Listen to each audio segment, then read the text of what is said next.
Hello students, welcome to top notch classes. तो आज मैं आपको याद कराऊंगा आर्टिकल्स, जिन्हें हिंदी में बोलते हैं अनुच्छेद। तो एग्जाम पॉइंट ऑफ व्यू से देखें तो ये काफी इंपॉर्टेंट होने वाला है, क्योंकि एग्जाम में यहाँ से 1 से 2 क्वेश्चन जरूर पूछे जाते हैं। तो जिस मेथड से मैं आपको ये याद कराऊंगा, तो पहले तो मैं आपको वो मेथड बताऊंगा कि ये हमें यूज कैसे करना है। तो आइए पहले ये मेथड सीखते हैं। तो जो ये मेथड मैंने लिखा है 1 2 3, तो ये क्या है, हमारी कोडिंग है। यानी कि अगर कहीं आपको टी और डी किसी वर्ड्स में आ रहे हैं तो वहां पर आपको 1 यूज करना है, या और कहीं पर एन आ रहा है तो वहां पर हमें 2 यूज करना है, और अगर कहीं पे एम आ रहा है तो वहां पर हमें 3 यूज करना है। यानी कि इन वर्ड्स के अलावा अगर कोई वर्ड्स आता है तो वो वर्ड्स हमें काट देने हैं। सिर्फ हमें उन्हीं वर्ड को कोड करना है जो वर्ड्स यहाँ पर लिखे हुए हैं। अगर मैं बात करता हूँ, कोई वर्ड लेता हूँ कैश, तो सबसे पहले तो उस वर्ड्स में जितने भी वोवल्स वर्ड्स आएंगे उन सबको काट देना है। यानी कि इसमें वोवल्स वर्ड आया ए, तो मैंने इसको काट दिया। अब मैं इसको डिकोड करता हूं, तो सी का कोड क्या है हमारा यहाँ पे 7, और एस एच का कोड है हमारे यहाँ पर 6। तो यानी कि जो कैश का कोड बना वो बना हमारा यहाँ पर 76। अगर मैं बात करता हूँ यहाँ पर माफी की, तो मैंने क्या कहा, पहले तो सबसे पहले वोवल्स वर्ड्स को काट देना। यानी कि इसमें वोवल्स वर्ड्स कौन सा है, ए और आई। तो अब मेरे पास वर्ड्स क्या बचे, एम और एफ। तो एम का कोड होता है यहाँ पर 3 और एफ का कोड होता है 8। यानी कि माफी का कोड हो गया 38।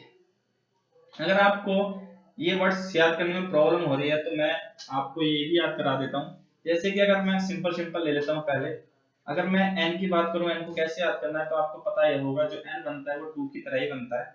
अगर मैं इसको ऐसे घुमा दूं तो ये 2 ही बन जाएगा। तो 2 का कोड हो गया हमारा n, और 3 का कोड अगर मैं m को इस तरफ घुमा रोटेट कर दूं तो m 3 की तरह दिखेगा।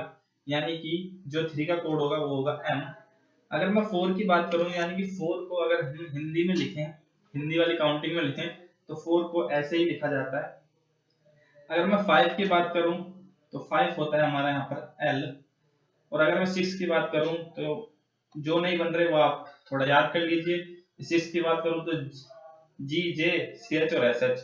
अगर मैं 7 की बात करूं, अगर मैं 7 को लिखता हूं ऐसे और यहाँ एक डंडा खींच देता हूं तो ये बन गया हमारा K। और अगर मैं 7 को कर्व में लिखता हूं तो हमारा 7 बन गया हमारा ऐसे। और 8 की बात करूं तो V और F होता है। अगर 9 की बात करूं, 9 को मैं उल्टा घुमा दूं तो ये बन गया हमारा P। और इसी P को अगर मैं उल्टा कर दूं तो ये बन गया हमारा यहाँ पर B। और O का कोड हो गया Z और S। तो आइए अब देखते हैं इन कोड को हमें कैसे यूज करना है। तो अगर मैं आर्टिकल 1 की बात करूं, name and territory of the union, यानी कि संघ का नाम और राज्य क्षेत्र को क्या करो, जोड़ो। तो इसका कोड क्या है हमारा, जोड़ो। जो ये कोड होंगे वो हिंदी और इंग्लिश के लिए दोनों के लिए सेम होंगे। तो अगर मैं जोड़ो को डिकोड करूं तो क्या होगा, जीरो से ओ से ओ हट गया, ये ओ है, जीरो नहीं है। तो जेड का कोड क्या होता है हमारा यहाँ, जीरो। और डी का कोड क्या होता है हमारा यहाँ पर 1। तो ये हो गया आर्टिकल नंबर 1। यानी कि अगर हमसे पूछा जाए संघ का नाम और राज्य कौन से आर्टिकल में आता है, तो आपको अगर कोड याद आ जाता है कि संघ का नाम और राज्य क्या करो, जोड़ो। अगर आपको कोड याद आ गया और आप यहाँ से आपको ये डिकोड करने आते हैं, तो वहां से आपको क्या पता चल जाएगा, आर्टिकल का नंबर पता चल जाएगा कि ये कौन सा आर्टिकल में आता है। अगर मैं बात करूं, formation of new state and alteration of areas boundaries और नेम ऑफ एग्जिस्टिंग स्टेट, यानी कि नए राज्यों का निर्माण। अगर जब नए राज्यों का निर्माण होगा तो वहां पर उनकी कुछ ना कुछ क्या होगी, बाउंड्री होगी। अगर मैं दिल्ली की बात करूं तो दिल्ली की बाउंड्री क्या है, कुछ ना कुछ बाउंड्री है। अगर बाउंड्री की बात करूं, बाउंड्री को हिंदी में क्या बोलते हैं, तो बाउंड्री को हिंदी में बोलते हैं सीमा। यानी कि उस राज्य की कुछ ना कुछ सीमा होगी। तो इसका कोड हो गया हमारा यहाँ पर सीमा। अगर सीमा को डिकोड करते हैं तो ई से ई वोवल्स वर्ड हटा देंगे, ई से ई कैंसिल, ए से ए गया, अब बचा एस और एम। तो एस का कोड होता है हमारा 0 और एम का कोड होता है यहाँ पर हमारा 3।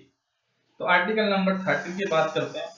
तो 13 क्या कहता है, laws inconsistent with or in derogation of the fundamental rights. Hindi में कहूं तो मौलिक अधिकारों को असंगत या उनका अल्पीकरण करने वाली विधियों के बारे में। तो अगर आपने धूम मूवी देखी हो, तो धूप में मूवी में क्या हुआ, मौलिक अधिकारों का असंगत हुआ, यानी कि असंगत कहाँ पर हुआ, धूम मूवी में हुआ। तो इसका कोड हो गया धूम। तो M से M कैंसिल हो गया, O से O कैंसिल हो गया और O से O कैंसिल हो गया। अब मेरे पास क्या बचा, D और M। अगर आपको कोड याद है तो D का होता है 1 और M का होता है 3। तो ये हो गया आर्टिकल नंबर 13। अगर मैं बात करूं इक्वलिटी बिफोर लॉ पूछा जाए कि कौन सा आर्टिकल में आता है, तो अगर मैं बात करूं जो भी लॉ बनते हैं हमारे लिए, क्या हम उनको मानते हैं, नहीं मानते। जो भी लॉ बनता है हम उनको क्या कर देते हैं, तोड़ देते हैं। अगर इसी तोड़ने वाले वर्ड्स को अगर कोई तोतला आदमी बोले तो उसको कैसे बोलेगा कि हम जितने भी लॉ बनते हैं हमारे लिए वो हम क्या करते हैं, उनको तोड़ देते हैं। तो यानी कि इक्वलिटी बिफोर लॉ का हमारे पास जो कोड हुआ वो हुआ तोड़ो। तो यानी कि जो आर्टिकल नंबर 14 है इसको हम डिकोड करेंगे तो T और R, T का कोड क्या होता है हमारा 1 और R का क्या होता है 4। तो ये किस में आता है, आर्टिकल नंबर 14 में आता है। अब मैं बात करता हूँ equality of opportunity in matter of public employment, यानी कि हिंदी में क्या बोलता है, सरकारी नौकरियों में सभी को अवसर की समानता। अगर सरकारी नौकरियों में सभी को अवसर की समानता मिल जाएगी तो सबके ऊपर क्या लग जाएगा, सरकारी टैग लग जाएगा। तो यानी कि इसका मतलब हो गया, इसका कोड हो गया टैग। अगर वोवल्स वर्ड हटा दूं मैं तो यहाँ से ए हटा, और टी का कोड होता है हमारे यहाँ 1 और जी का कोड होता है हमारे यहाँ पर 6। तो ये हो गया आर्टिकल नंबर 16। अब एबोलिशन ऑफ अनटचेबिलिटी, यानी कि असमता का उन्मूलन। तो अगर हमें अनटचेबिलिटी का अगर हमें टी का लग जाएगा तो हमें कोई प्रॉब्लम नहीं होने वाली। तो इसका कोड हो गया हमारा यहाँ पर टी का। तो आई वोवल्स वर्ड्स को पहले हटा देना है, यानी कि आई से आई गए यहाँ पर और यहाँ पर कैंसिल हुआ ए। अब हमारे पास कौन से वर्ड बचे, टी और के, यानी कि टी का कोड होता है हमारा यहाँ पर 1 और के का कोड होता है 17। तो ये आता है हमारा आर्टिकल नंबर 17। यानी कि अगर हमें ये कोड्स याद हैं तो हमें आर्टिकल्स को ढूंढने में कोई प्रॉब्लम नहीं होने वाली। अगर मैं बात करता हूं protection of certain right regarding freedom of speech, यानी कि अभिव्यक्ति की स्वतंत्रता के बारे में कुछ अधिकारों का संरक्षण। अगर आप कुछ बोलते हो और आपका दोस्त आपसे आके बोलता है भाई चुप हो जा, क्यों बोल रहा है इतना, तो आप क्या कहोगे, भाई मुझे बोलने का अधिकार है, मेरी आवाज को क्या करो, दबाओ मत। तो यहाँ पर इसका कोड क्या हो गया, दबाओ, यानी कि मेरी आवाज को क्या करो, दबाओ मत। यानी कि अब मैं क्या करूंगा, यहाँ से वोवल्स वर्ड्स को कैंसिल कर दूंगा। अब मेरे पास कोड क्या बचा, डी और बी, इसको मैं डिकोड करूंगा, यानी कि डी का हो गया कोड मेरे यहाँ पर 1 और बी का कोड होता है मेरा यहाँ पर 9। तो ये आ गया मेरा आर्टिकल नंबर 19 में। तो आप, मुझे नहीं लगता कि आप ये कोड भूलोगे क्योंकि मैंने इनसे रिलेट करके ही ये कोड बनाए हैं। अगर मैं बात करूं protection of life and personal liberty, यानी कि प्राण और दैहिक स्वतंत्रता का संरक्षण, यानी कि अगर हमें अपनी लाइफ में प्रोटेक्शन करना है तो हमें क्या करना पड़ेगा, एक नेट लगाना पड़ेगा अपनी प्रोटेक्शन करने के लिए। नेट वो जाली वाला नेट जो होता है उस नेट की बात कर रहा हूँ। अगर हमने अपने चारों ओर नेट लगा लिया तो हम क्या करेंगे, अपनी लाइफ को प्रोटेक्टिव कर लेंगे। अगर मैं इसको डिकोड करूं तो ई से ई कैंसिल और एन आता है 2 पर और टी आता है 1 पर। तो ये आता है हमारा आर्टिकल नंबर 21।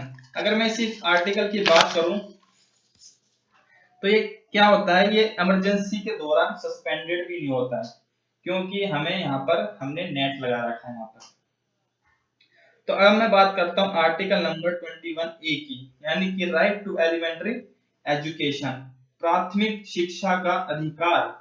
तो ये कहां पर है, ये रूल हमारे इंडिया के अंदर है कि हमें प्राथमिक शिक्षा का अधिकार है। तो इसका कोड हो गया हमारे यहाँ पर INDIA, यानी कि यहाँ पर ए आया है तो प्रॉब्लम होगी हमें। इस आर्टिकल को आपको याद करना पड़ेगा क्योंकि यहाँ पर ए आ रहा है, यानी कि मैंने तो आपको कहा था कि वोवल्स वर्ड्स काट देंगे, लेकिन आपको ये याद रखना पड़ेगा जो हमारा ये कोड आया था इंडिया में वहां पर हमें ए नहीं काटना है, यानी कि हमें सिर्फ काटना है आई और आई। यानी कि एन का कोड हो गया 2 और डी का कोड हो गया 1 और यहाँ पर ए हमने नहीं काटा तो ये हो गया हमारा 21A, यानी कि प्राथमिक शिक्षा का अधिकार कहाँ पर है, सिर्फ इंडिया के अंदर है। तो आइए चलते हैं हम नेक्स्ट स्लाइड पे। तो अब बात करते हैं आर्टिकल नंबर 23 की, देखते हैं कि इसका कोड क्या है। Prohibition of human trafficking and force labour. Article number 23 Hindi में नहीं है, तो मैं हिंदी वालों को समझा देता हूँ कि आर्टिकल नंबर 23 क्या कहता है। आर्टिकल नंबर 23 कहता है कि अगर कोई इंसान किसी से जबरदस्ती काम करवाता है या उसका मिसयूज करता है तो वो कहाँ आता है, आर्टिकल नंबर 23 में। तो अगर मैं कहूँ कि कोई स्टूडेंट्स मेरे पास आता है, मुझसे कहता है सर मैंने एक इंसान को देखा कि वो वहां पर लोगों से जबरदस्ती काम करवा रहा था और उनका मिसयूज कर रहा था, तो मैं क्या कहूंगा, भाई उसका नाम तो बताओ, तभी तो मैं उसके ऊपर कुछ एक्शन लूंगा। तो मैं क्या कह रहा हूं उससे कि उसका नाम तो बताओ जो लोगों से जबरदस्ती क्या करवा रहा है, काम करवा रहा है। यानी कि उसका इसका कोड हो गया नाम, यानी कि वोवल्स मैंने काट दिए ए और ए, तो मेरे पास बचा एन और एम। एन हो गया हमारा 2 और एम हो गया हमारा यहाँ पर 3। तो ये आता है हमारा आर्टिकल नंबर 23 में। अब मैं बात करता हूँ आर्टिकल नंबर 25 की, यानी कि freedom of conscience and free profession practice and propagation of religion. यानी कि अंतरात्मा की स्वतंत्रता, मन चाह काम और धर्म के प्रचार प्रसार की स्वतंत्रता। यानी कि अगर कोई मुझसे आके बोलता है कि भाई धर्म के प्रचार की धर्म का प्रचार करो, मन चाह काम करो और अंतरात्मा की स्वतंत्रता करो, तो मैं क्या कहूंगा उनसे, भाई मुझे नहीं आता धर्म का प्रचार करना कि कैसे करते हैं, या फिर अंतरात्मा की स्वतंत्रता क्या होती है, मन चाह काम क्या होता है।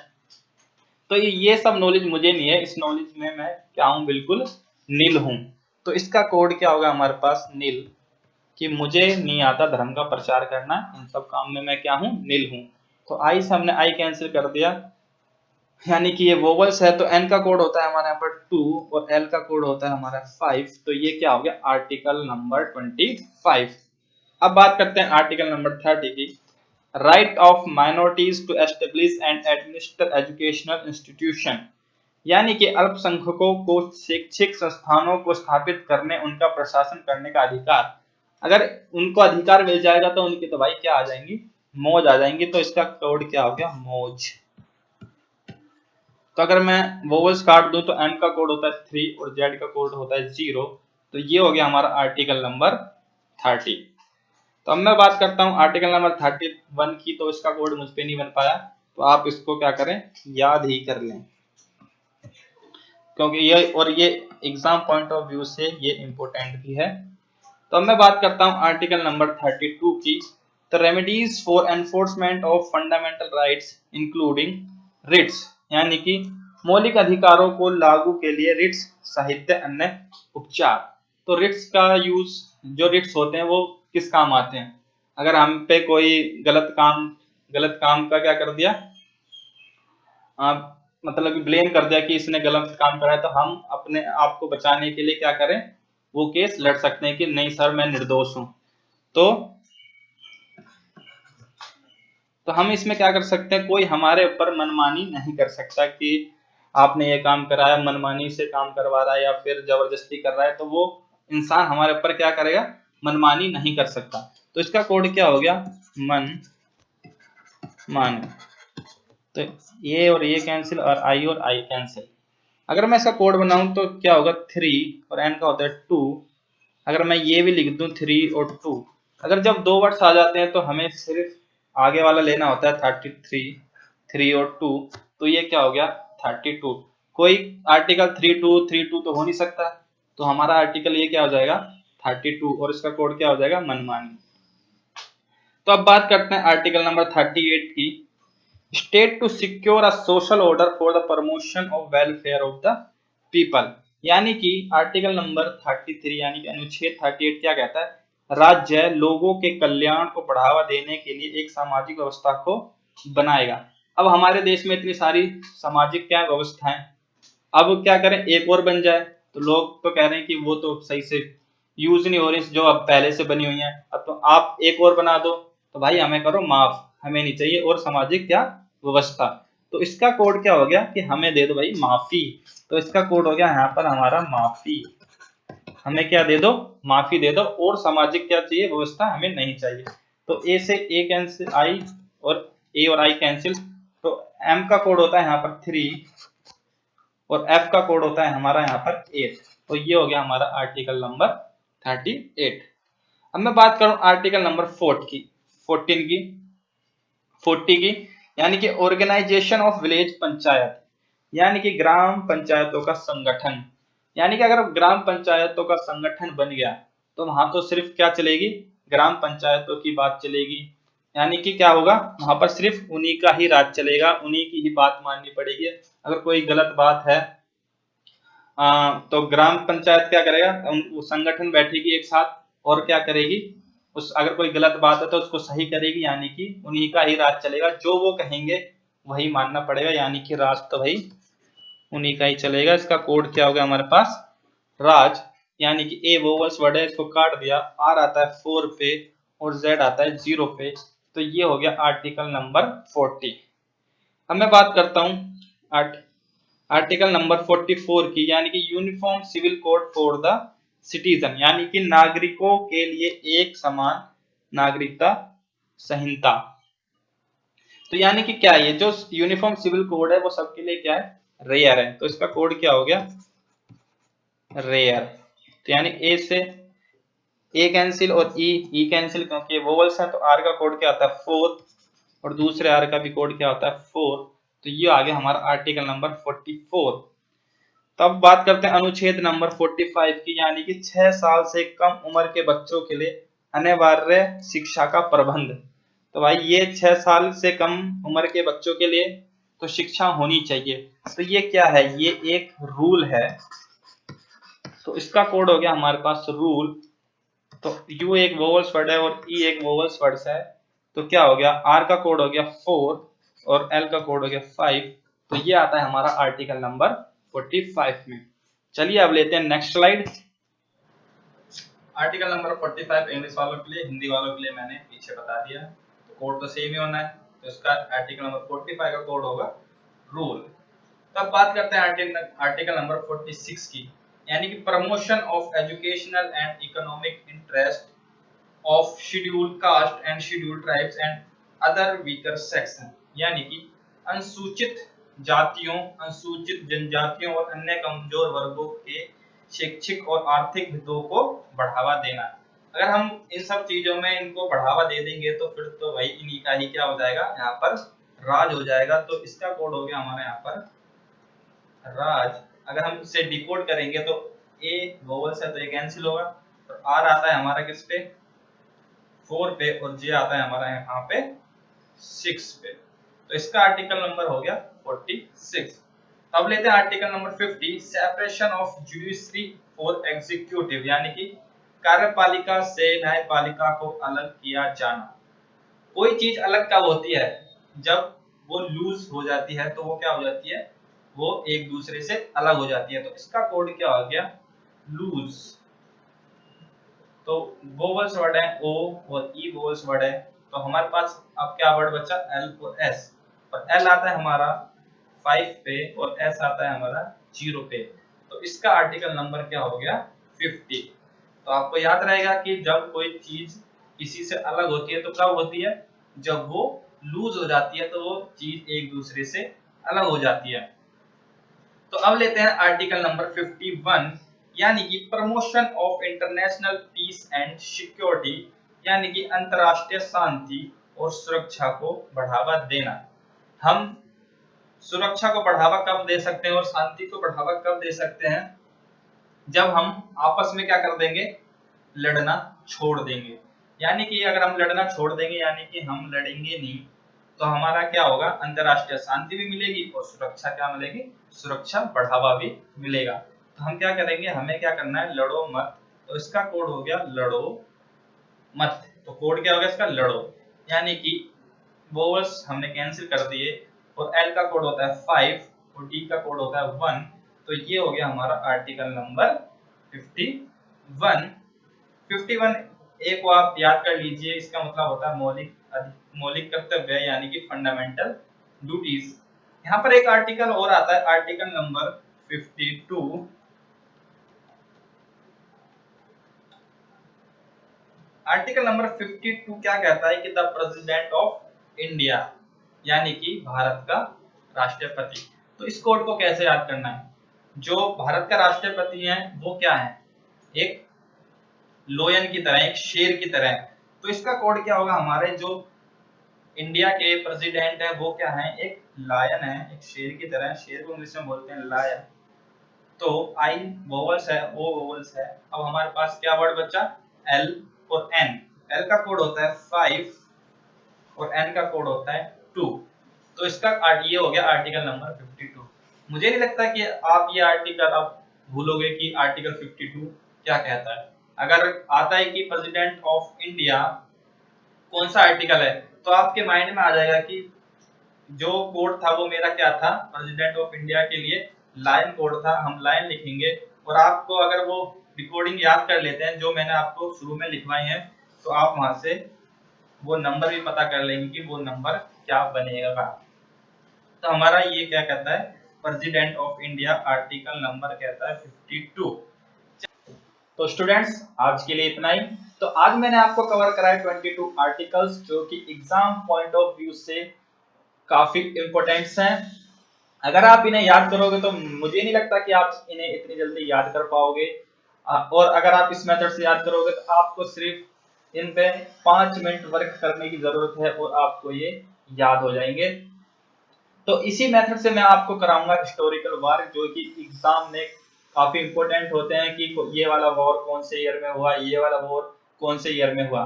तो ये वैसे तो 80-85 आर्टिकल है जो मोस्ट इंपॉर्टेंट है।